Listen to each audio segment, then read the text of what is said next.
Hi guys, I hope you're having a great week. Last week we had testing, so we didn't have a music lesson, and I missed you guys. But the week before that, if you'll remember, we had a lesson about collaborative art within the differently abled or handicapped community. And we started talking about deaf performers and performing arts. We watched some videos of some live production footage for theatrical plays using deaf performers, which was kind of cool. And this week I want to talk to you a little bit about blind performers. We're going to speak specifically to the music industry because while there are still some theatrical productions and plays that often use blind actors, there is kind of a safety component to being able to perform and see when you're acting on stage that is a little bit more complicated when you're dealing with blindness than with deafness. Also, this isn't necessarily true for all levels of blindness, but sometimes that can affect your balance, the way that you kind of hold your posture. Sometimes, if I am not currently, I am not blind, but people I have known in my life who have dealt with blindness talk some about how it sometimes affects the way that you lean your body over because you touch more. Some people use a stick or a cane. Some people have a service animal like a seeing eye dog to help them move and maneuver through life. And a lot of times, while blindness does affect large portions of your life and your ability to read English, typically you might use Braille. You might have a different way of doing that. It doesn't necessarily affect your hearing or your ability to use your voice. And a lot of musicians and singers especially who have become very, very famous, and you will probably recognize some of their music, those performers may be blind and you don't even know it. It's one of the kind of cool things about people with different abilities is when we're just talking about the voice, when we're just listening to something rather than watching, oftentimes you don't know what the performer looks like. And there's something kind of freeing to me about that. I could listen to a performer, and depending on the pitch and the voice style and maybe even the type of song that it is, I may not know whether it's a boy or a girl, much less the color of the person's skin.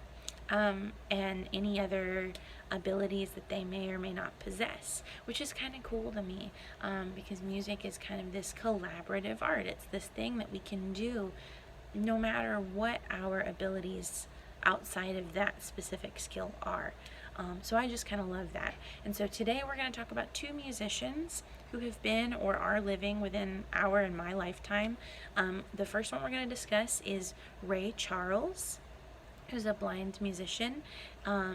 He passed away in 2004. So he lived from 1930 until 2004, and he was really known for blues and R&B, so rhythm and blues, and a little bit into not quite rock, but some modern classics that you'll recognize.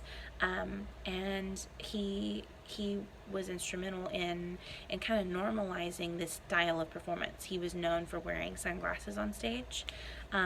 So Ray Charles, he was a performer who was also African American, and he suffered from glaucoma. That's what the doctors think it was. When he was about 5, he started having symptoms, and it was this thing that kind of slowly took away his vision, and by the time he was 7, he was fully blind. But he remembers being able to see, and he's kind of what we call a prodigy, someone who's really good at something without a lot of training. So he was actually performing and playing instruments and singing and doing music by the time he was about 3 years old. So he remembered what it was like to be able to see. He'd had vision early in his life. He just lost it as he got older. So while he was not even vision impaired, he was fully blind, he would wear sunglasses on stage. And you'll notice when you see him talk, he's very expressive. He smiles a lot and he moves his body. A lot of times he would play piano, right? So as he would play piano, a lot of times he would kind of rock side to side to keep the rhythm and the movement in his body. And that was kind of one of his signature things, one of the things that he did. If you've heard the song Hit the Road Jack, hit the road Jack, and don't you come back no more, no more, no more, no more. that's his song, right? That's something that he made popular and famous. Odds are you may have not known that was him, but it's a song that you probably would recognize. The song that you guys are going to hear him perform is going to be America the Beautiful. I also have an interview he did with like a talk show where he talks about what it was like growing up blind, and it's an older recording. That specific interview is an older recording, but I really like it because they ask a lot of kind of difficult, complicated questions that we might not ask today. And I really like hearing some of his answers and his outlook on blindness and life in general. Something really cool to me about Ray Charles, he didn't consider his blindness to be a handicap, right? He thought the fact that he could hear was a much more vital, important thing to his life, and people being able to hear music was so, so important to him that, in fact, as he got older, he had like an ear injury at some point that affected his hearing, and that was detrimental to him. He didn't know what to do. And he realized how important it was as he healed that people who suffered from hearing loss have the ability to regain that. So he invested a ton of money. He donated money to creating cochlear implants and the research that goes into having hearing capabilities for deaf individuals.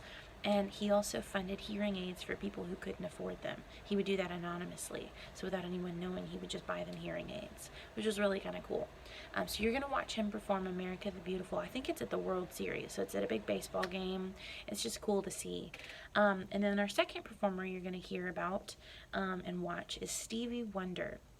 Now, we've spoken just like an itty bitty bit about him when we watched a carpool karaoke at the beginning of the school year last fall. And he was on the Late Late Show, and it was kind of a fun interaction, but I realized when I showed that most of you didn't know who Stevie Wonder is. So I wanted to highlight him. Now, Stevie Wonder is also an African-American man who got started in rhythm and blues and then moved on into rock and roll, light rock and roll a little bit. And he is known, he's still alive, to play piano and keyboard as he would play. And sing. Really talented musician. You guys are going to hear the song Signed, Sealed, Delivered from one of his earlier concerts when he was much, much younger. And then I also saved the carpool karaoke that he did recently. And it's him kind of singing along to some of his songs in the car. I think he's really interesting too because he has been blind almost since birth. He was born prematurely, 6 weeks early. And when he was in the incubator in like the NICU, the ICU for small children, for babies, when he was there, he developed an eye infection that made it to where he couldn't see. So he doesn't know what it's like to see. He also wears sunglasses. But I love that his music and Ray Charles' music and pretty much any performer that I've ever heard that happens to be blind, you can't tell by hearing it in their voice. They're incredibly talented. So enjoy today and our differently abled performers, and enjoy both Ray Charles and Stevie Wonder. Bye, guys.